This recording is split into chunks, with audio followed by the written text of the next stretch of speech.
Assalaamu calaykum waraxmatullaah asxaabteyda kusoo dhawaada janalkeena Maryam Cooking and Henna.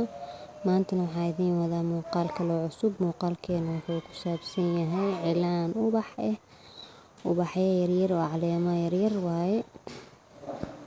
Fadlan haddii aad nagu cusub tahay janalka subscribe inoo dheh adigoo mahadsan.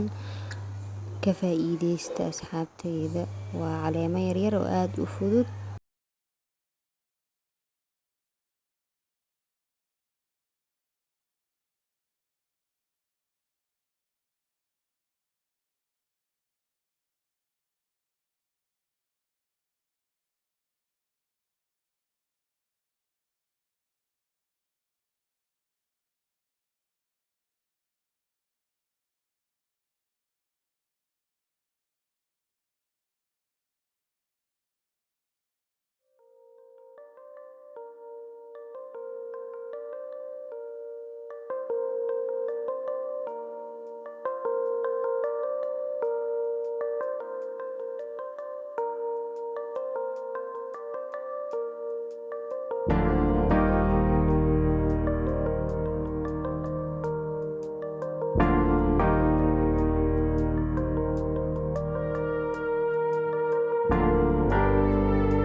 fiidiyogeena maanta intaas ayuu ku eegay asxaabteyda. Intaa mid kale ku kulmi doono, hanaga ilaawina subscribe walba inaa noo dhahdiin. Waxaa idin leeyahay bye.